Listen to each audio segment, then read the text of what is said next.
On vous a menti. Depuis votre enfance, on vous répète la même équation brisée. Pour avoir plus, il faut faire plus.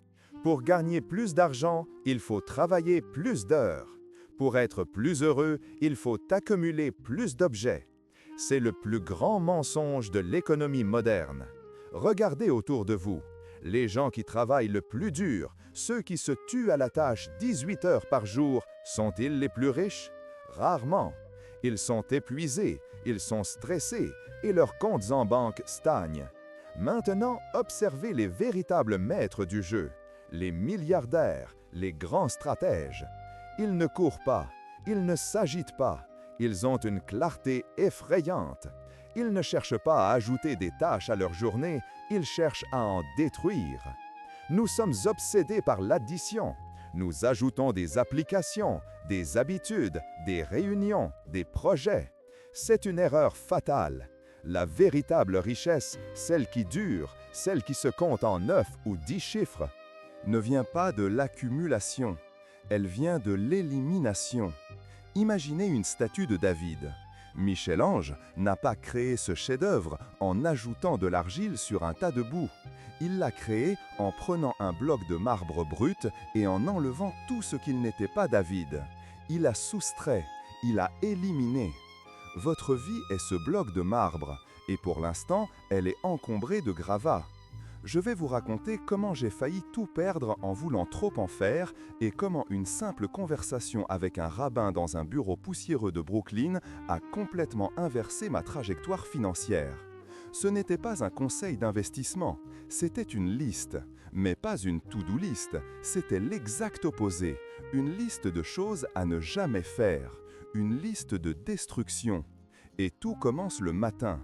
Ce que j'ai arrêté de faire au réveil a eu plus d'impact sur ma fortune que n'importe quelle stratégie de trading ou de marketing.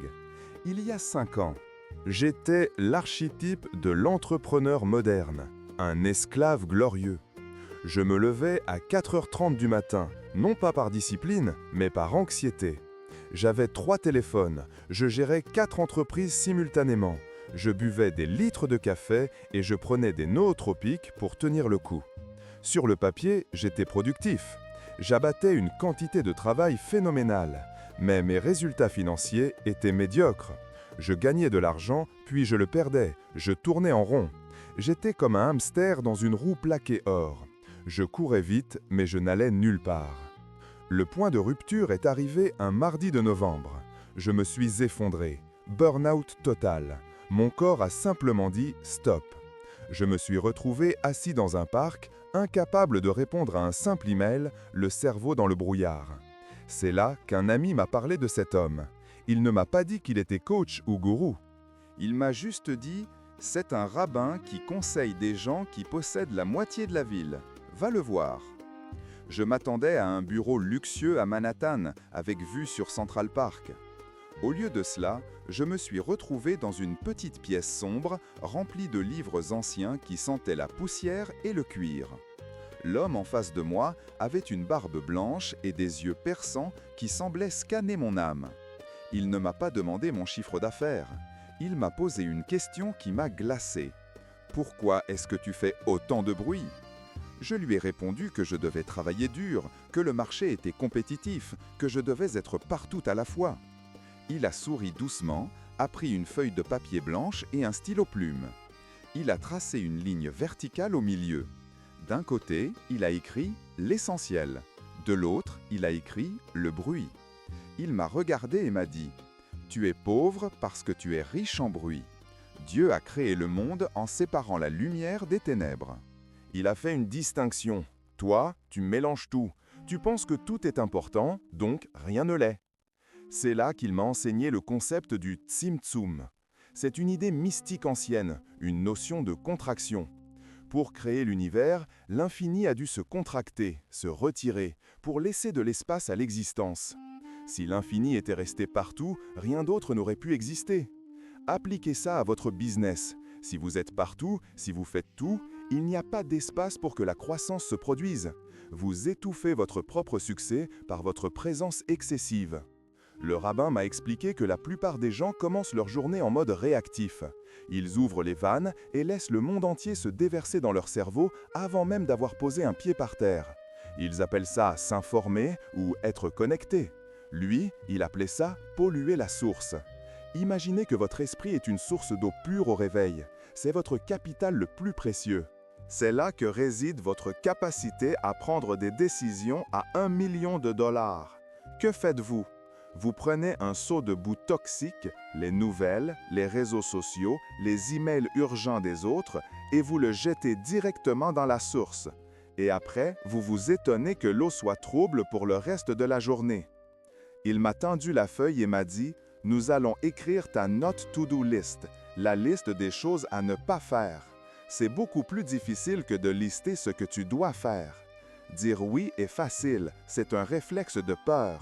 Dire non, c'est un acte de puissance. » La première chose que nous avons attaquée, c'est le matin.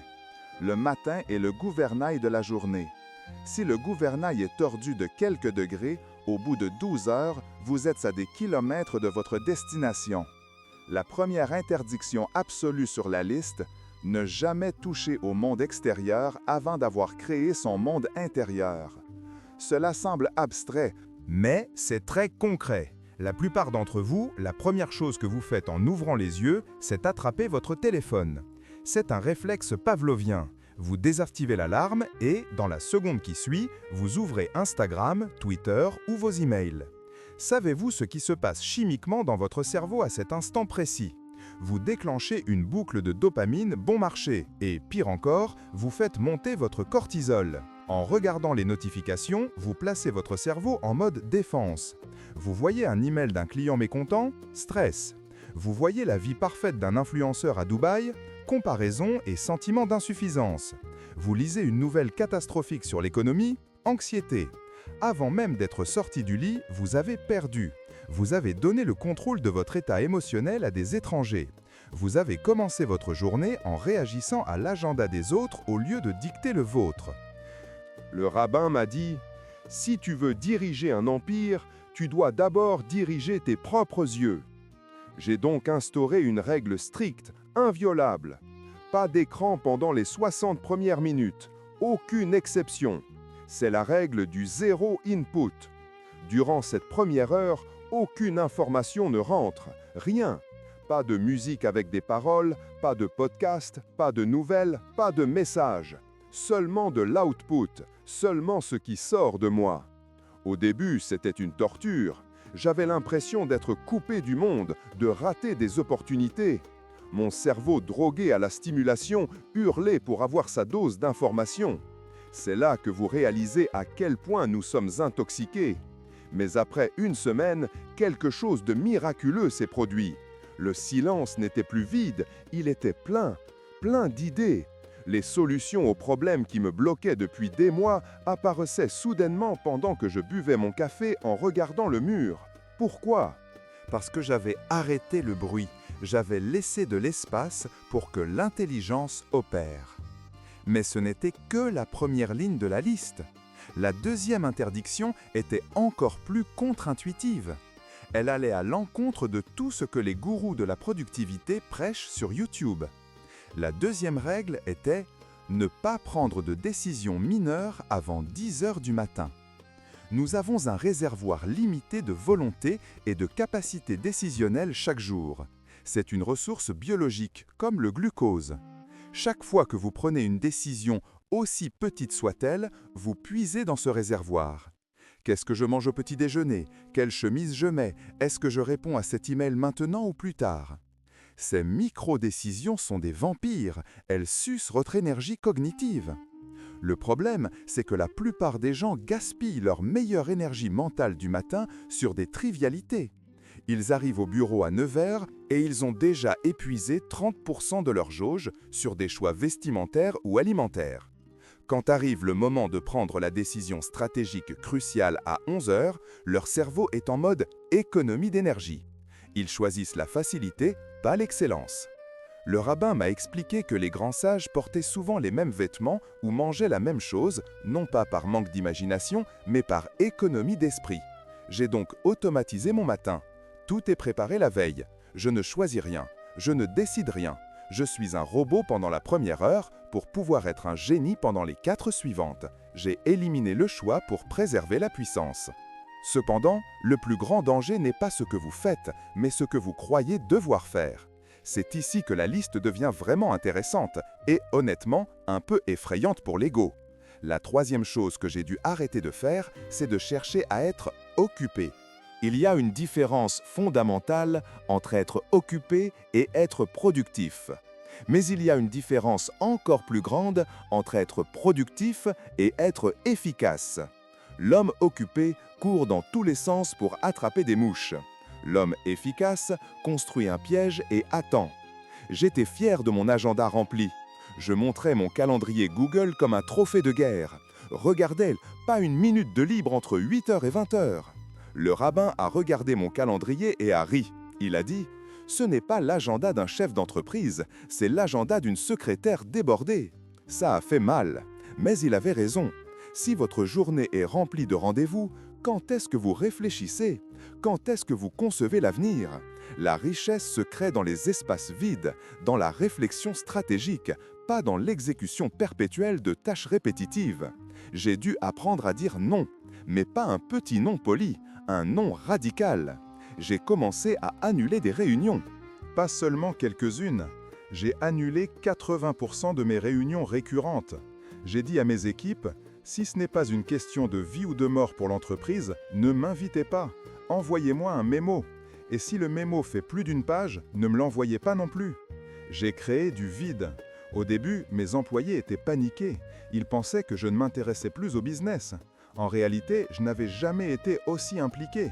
Mais je m'impliquais sur le levier, pas sur la charge. C'est le principe d'Archimède. Donnez-moi un point d'appui et un levier et je soulèverai le monde. Si vous êtes occupé à pousser le rocher avec vos mains, vous ne pouvez pas construire le levier. J'ai arrêté de faire le travail des autres. J'ai arrêté de micromanager. J'ai arrêté de vouloir tout contrôler. Et devinez quoi? Le chiffre d'affaires a explosé parce que j'avais enfin le temps de voir les opportunités que ma business me cachait. Mais attention, le vide est effrayant. Quand vous arrêtez de courir, vous vous retrouvez face à vous-même. Et c'est là que le véritable travail commence. C'est là que vous réalisez que beaucoup de votre agitation n'était qu'une fuite. Une fuite pour ne pas affronter les vraies questions. Est-ce que ce business model est le bon? Est-ce que je suis vraiment heureux? Quelle est ma valeur ajoutée unique? Le rabbin m'a enseigné une autre leçon cruciale sur le moins. Il m'a parlé de la via negativa en théologie et en philosophie. On ne peut pas définir Dieu par ce qu'il est, car il est infini et dépasse notre compréhension. On ne peut le définir que par ce qu'il n'est pas. Il n'est pas mortel, il n'est pas limité, il n'est pas corporel. De la même manière, le succès est souvent défini par ce que vous évitez. Le succès, c'est l'absence de stupidité, c'est l'absence d'erreur fatale, c'est l'absence de distraction. Charlie Munger, le partenaire de Warren Buffett, disait souvent « Tout ce que je veux savoir, c'est où je vais mourir, pour ne jamais y aller. » C'est brillant. Au lieu d'essayer d'être intelligent, essayez simplement de ne pas être idiot. Au lieu d'essayer de gagner à tout prix, assurez-vous de ne pas perdre bêtement. J'ai donc ajouté à ma liste « Arrêtez de chercher la solution miracle ». Nous passons notre temps à chercher le hack, le secret, la nouvelle crypto-monnaie qui va faire x1000, le nouveau logiciel marketing. C'est de l'addition, c'est du bruit. J'ai arrêté de consommer du contenu tutoriel. J'ai arrêté de regarder ce que faisaient mes concurrents. J'ai mis des œillères. J'ai décidé de me concentrer uniquement sur les fondamentaux de mon business, le produit et le client. Tout le reste, tout le décorum, tout le prestige, toutes les conférences, les interviews, les apparitions publiques, poubelle. C'est violent, n'est-ce pas? Vous vous dites peut-être, c'est facile pour lui, il est riche. Non, je suis devenu riche parce que j'ai fait ça, pas l'inverse. J'ai commencé à appliquer ces principes quand j'étais au bord de la faillite. C'est le vide qui a attiré la richesse, comme un appel d'air. Mais il y a un élément sur cette liste dont je ne vous ai pas encore parlé. C'est le plus subtil, mais peut-être le plus toxique de tous. C'est une habitude mentale que nous avons tous, ancrée profondément dans notre éducation. C'est une phrase que vous vous répétez probablement 10 fois par jour sans vous en rendre compte et qui sabote votre capacité à générer de l'abondance. Le rabbin m'a regardé droit dans les yeux, a posé sa main sur mon épaule et m'a dit « Si tu ne supprimes pas cette phrase de ton vocabulaire interne, tu resteras un esclave, peu importe combien de millions tu accumules. » Cette phrase concerne votre relation au temps et à l'argent. Elle est la racine de la mentalité de pénurie. Quand j'ai arrêté de penser ça, mon revenu a doublé en 3 mois, littéralement. C'était comme si j'avais enlevé le frein à main d'une Ferrari qui roulait déjà à 200 km/h. Vous voulez savoir ce que c'est? Vous voulez savoir quel est ce poison invisible que vous buvez chaque matin avec votre café? C'est lié à la culpabilité. La culpabilité de ne pas faire assez. Mais c'est plus vicieux que ça. Revenons à ce bureau poussiéreux. Le rabbin a repris sa feuille. Il restait un grand espace blanc en bas. Il a écrit un seul mot en hébreu, puis il l'a traduit pour moi. Ce mot a changé ma perception de la réalité. Il représentait la barrière ultime entre l'effort et le résultat. Il m'a dit, « Tu crois que l'argent est le résultat de ta souffrance. Tu penses que si tu ne souffres pas, tu ne mérites pas. C'est pour ça que tu complexifies tout. Tu ajoutes des étapes inutiles juste pour sentir que tu as payé le prix. Arrête ça. » L'item suivant sur la note to-do list était donc « Arrêter de justifier mon existence par la souffrance ». Cela semble philosophique. Mais en business, cela se traduit par « arrêter de faire les choses difficiles quand il existe une voie facile ». Nous avons un biais cognitif qui nous fait croire que si c'est compliqué, c'est que ça a plus de valeur. C'est faux. L'eau coule toujours vers le chemin de moindre résistance et elle finit par sculpter le Grand Canyon. La richesse suit le même chemin. J'ai commencé à chercher la facilité. Comment puis-je atteindre cet objectif en faisant le moins possible? Avant, j'aurais eu honte de cette question. Je l'aurais vue comme de la paresse. Maintenant, je la vois comme de l'intelligence stratégique ultime. Si je peux générer 100 000 € en un coup de fil de 5 minutes ou en travaillant 1 mois sur un projet complexe, pourquoi mon ego me pousse-t-il vers le projet d'1 mois? Parce que je veux me sentir méritant? J'ai tué ce besoin de mérite, j'ai choisi l'efficacité brute. Mais attention, appliquer le moins demande un courage immense. Car quand vous faites moins, vous devenez visiblement différent. Les gens vont vous juger.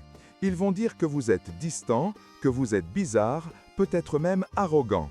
Vous allez perdre des amis qui n'aimaient que votre disponibilité, pas votre personne. Vous allez devoir affronter le vide. Et c'est là que la liste devient physique. J'ai parlé du mental, du digital. Mais qu'en est-il de votre corps? Qu'en est-il de ce que vous mettez dans votre bouche et de comment vous bougez? Le rabbin avait une discipline de fer concernant la nourriture, mais pas pour des raisons diététiques, pour des raisons énergétiques. Il m'a dit « La digestion est la tâche la plus énergivore du corps humain. Si tu passes ta journée à digérer, tu n'as plus d'énergie pour conquérir. » J'ai donc ajouté une règle simple mais brutale pour beaucoup, ne jamais manger avant d'avoir accompli ma tâche la plus importante. Le jeûne intermittent n'est pas juste une mode pour perdre du poids, c'est un outil de clarté mentale. Le matin, à jeun, votre corps passe en mode chasseur. L'évolution nous a programmés pour être alertes et vifs quand nous avons faim, afin de trouver de la nourriture. Quand vous êtes rassasié, vous êtes en mode repos et digestion. Pourquoi voudriez-vous être en mode repos au moment où vous devez construire votre empire? J'ai arrêté le petit déjeuner. J'ai arrêté les snacks. J'ai canalisé cette faim physique, cette agressivité biologique dans mon travail. La différence de focus est incomparable.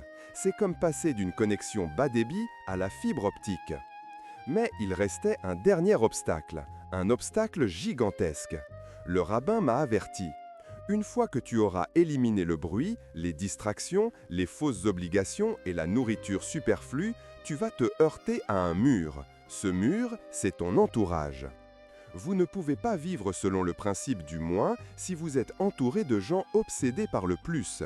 Si votre conjoint, vos amis, vos associés sont dans la course des rats, ils vont essayer de vous y ramener. Ils ne le font pas par méchanceté, mais par peur.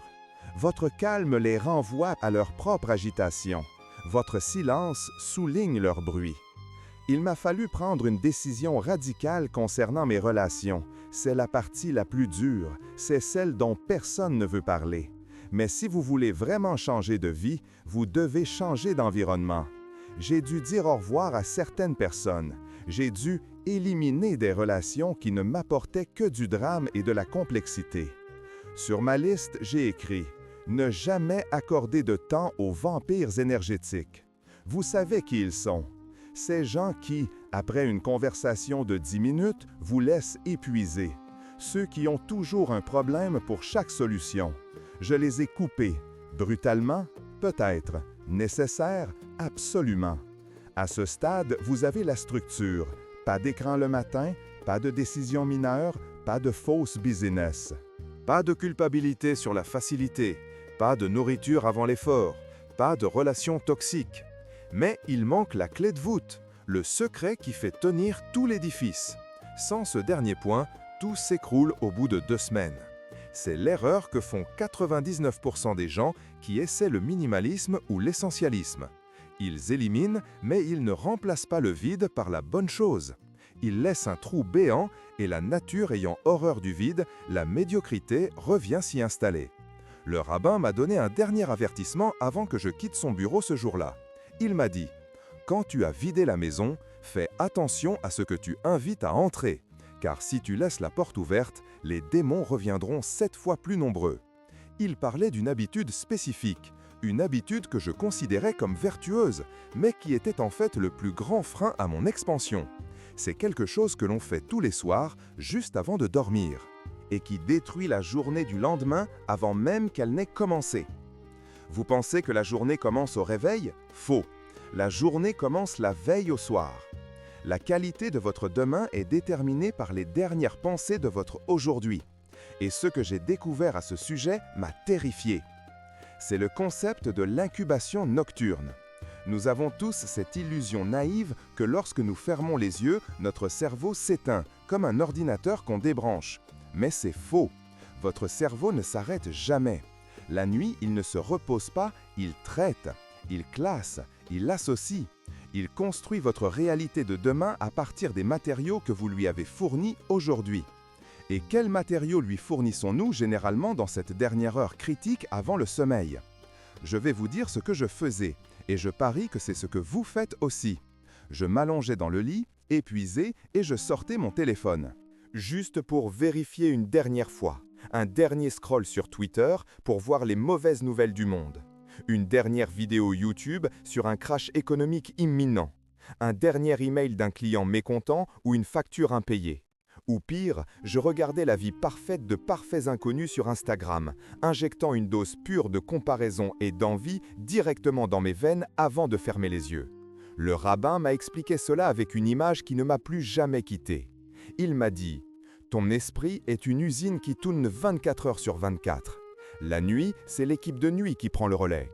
Son travail est de consolider ta mémoire et de résoudre tes problèmes. Mais si, juste avant que le contremaître de nuit n'arrive, tu déverses une bennardure toxique à l'entrée de l'usine, anxiété, peur, jalousie, urgence, alors que penses-tu que l'usine va produire pendant 8 heures? Elle va produire du poison. Vous vous réveillez fatigué, non pas parce que vous avez mal dormi, mais parce que vous avez passé 8 heures à psychoter inconsciemment. Vous vous réveillez anxieux parce que votre cerveau a mariné toute la nuit dans le cortisol que vous lui avez servi sur un plateau d'argent à 23h30. J'ai donc ajouté la règle la plus difficile mais la plus transformatrice à ma Not To-Do list. Règle numéro 7. Ne jamais consommer d'informations après 21h30. Aucune exception. Pas de nouvelles, pas de réseaux sociaux, pas de livres de business stressants, pas de discussions houleuses avec ma compagne. Rien qui demande une analyse cognitive ou qui déclenche une réponse émotionnelle négative. C'était la pièce manquante. Le matin, je protégeais mon esprit pour créer. Le soir, je protégeais mon esprit pour récupérer. Mais l'application de cette liste ne s'est pas faite sans douleur, et c'est là que nous arrivons au cœur du problème. C'est là que la plupart d'entre vous vont échouer si vous n'écoutez pas attentivement ce qui va suivre. Les premiers jours de cette Not To-Do List ont été euphoriques. Je me sentais léger, puissant. J'avais l'impression d'avoir hacké la vie. Mais vers le 10e jour, quelque chose d'étrange s'est produit. Le silence est devenu assourdissant. Quand vous éliminez le bruit, quand vous supprimez les distractions, les fausses urgences, les relations superficielles et le divertissement constant, vous vous retrouvez face à quelque chose que nous passons notre vie entière à fuir, vous-même. C'était un mardi soir. J'avais fini de travailler. Je n'avais pas le droit de regarder mon téléphone. Je n'avais pas le droit de manger n'importe quoi. Je n'avais personne à appeler pour me plaindre car j'avais éliminé les vampires énergétiques. J'étais assis dans mon salon et j'ai ressenti une montée d'angoisse terrible.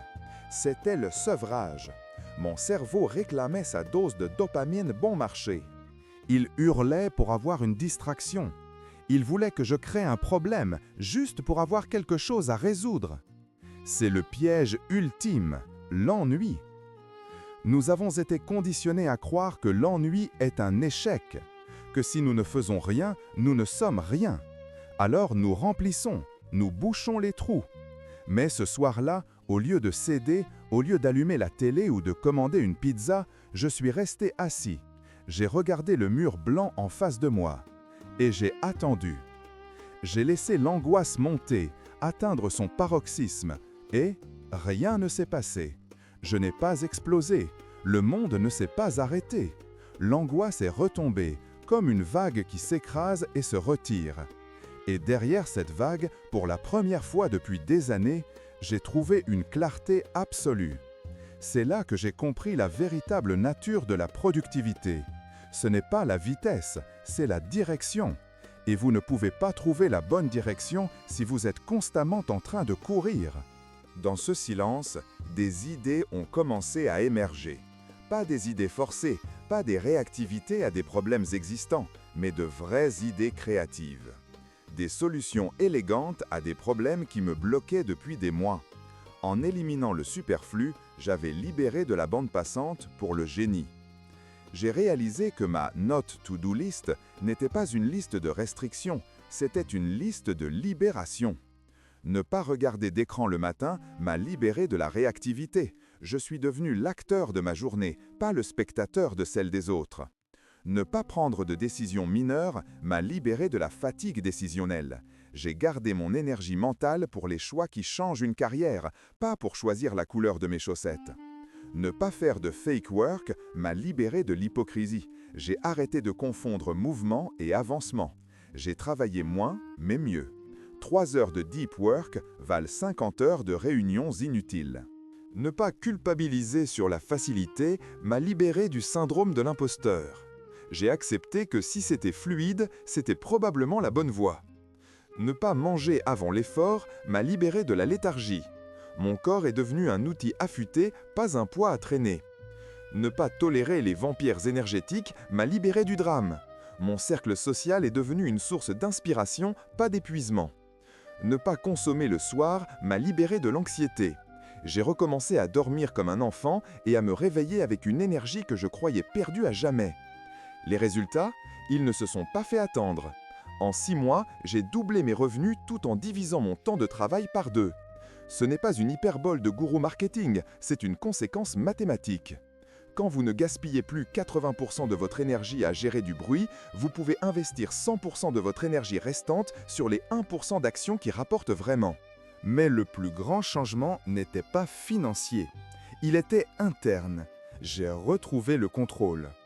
Vous voyez, la société moderne est conçue pour faire de vous un consommateur passif. Tout est architecturé pour voler votre attention, fragmenter votre concentration et vous rendre dépendant de stimuli externes. On veut que vous soyez fatigué, confus et réactif. Parce qu'une personne fatiguée achète des solutions miracles. Une personne confuse vote pour celui qui parle le plus fort. Une personne réactive est facile à manipuler.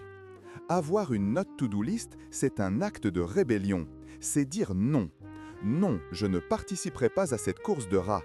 Non, je ne laisserai pas un algorithme décider de mon humeur. Non, je ne sacrifierai pas ma santé mentale pour paraître occupé. C'est une philosophie de vie basée sur la soustraction. Léonard de Vinci disait « La perfection n'est pas atteinte quand il n'y a plus rien à ajouter, mais quand il n'y a plus rien à retirer. » Regardez votre vie aujourd'hui. Elle est probablement pleine à craquer. Pleine d'objets, pleine d'engagements, pleine d'applications, pleine d'obligations que vous vous êtes créées vous-même. Vous cherchez la prochaine stratégie, le prochain hack, le prochain outil. Arrêtez. Vous n'avez pas besoin de plus, vous avez besoin de moins. Imaginez un sculpteur face à un bloc de marbre. La statue est déjà là, à l'intérieur. Son travail n'est pas d'ajouter de la matière, mais d'enlever tout ce qui n'est pas la statue. Votre vie idéale est déjà là, enfouie sous des tonnes de mauvaises habitudes et d'obligations inutiles. Votre travail est de prendre le burin et de commencer à taper. Et ça fait peur, parce que quand les morceaux tombent, on se sent nu. Quand on arrête de se cacher derrière la business, on doit affronter la réalité de ses résultats. Mais c'est le seul chemin vers l'excellence. Alors, voici ce que je vous propose de faire maintenant, tout de suite. Ne fermez pas cette page pour aller regarder une autre vidéo. Ne passez pas au contenu suivant. Arrêtez-vous. Prenez une feuille de papier. Pas une note sur votre téléphone, une vraie feuille. En haut, écrivez en lettres capitales « Ma No To-Do List ». Je ne veux pas que vous copiez aveuglément la mienne. Votre vie est différente, vos démons sont différents. Peut-être que votre poison n'est pas Instagram, mais les actualités politiques. Peut-être que votre fuite n'est pas la nourriture, mais les jeux vidéo ou le shopping en ligne. Peut-être que votre faux travail n'est pas de trier des mails, mais de refaire indéfiniment votre site web sans jamais lancer de produit. Identifiez les 3 choses qui vous volent le plus de vie. Juste 3 pour commencer. Demandez-vous, quelle est l'activité que je fais régulièrement qui me donne l'impression d'être productif ou détendu sur le moment, mais qui me laisse toujours plus vide, plus pauvre ou plus fatigué après? Écrivez-les. Et faites le serment de les éliminer, pas de les réduire. L'addiction ne se négocie pas, elle se tranche. On ne réduit pas un poison, on arrête de l'ingérer. Soyez impitoyable, soyez radical. Si vous devez supprimer l'application, supprimez-la. Si vous devez vendre la télé, vendez-la. Si vous devez dire à un ami de longue date que vous ne pouvez plus le voir aussi souvent, faites-le. Le coût de l'inaction est trop élevé. Le coût, c'est votre vie qui passe, diluée dans la médiocrité. Il y a une phrase que je me répète chaque matin en regardant ma liste, une phrase qui vient des stoïciens et qui résume tout ce voyage. Si tu veux avoir le temps, n'essaie pas de le trouver, fabrique-le en détruisant l'inutile. J'ai détruit l'inutile, j'ai brûlé le bois mort. Et sur ce sol brûlé, j'ai enfin pu construire quelque chose de solide, de durable et de vrai. Le succès ne consiste pas à faire 1000 choses. Le succès, c'est de faire les 3 choses qui comptent. Et d'avoir la discipline féroce d'ignorer les 997 autres. C'est le secret des grands artistes, des grands entrepreneurs et des esprits libres. Ils ne sont pas plus intelligents que vous. Ils sont juste moins distraits. Votre nouvelle vie commence non pas par ce que vous allez faire demain matin, mais par ce que vous allez arrêter de faire dès ce soir. Regardez votre liste. Le burin est entre vos mains. Commencez à sculpter.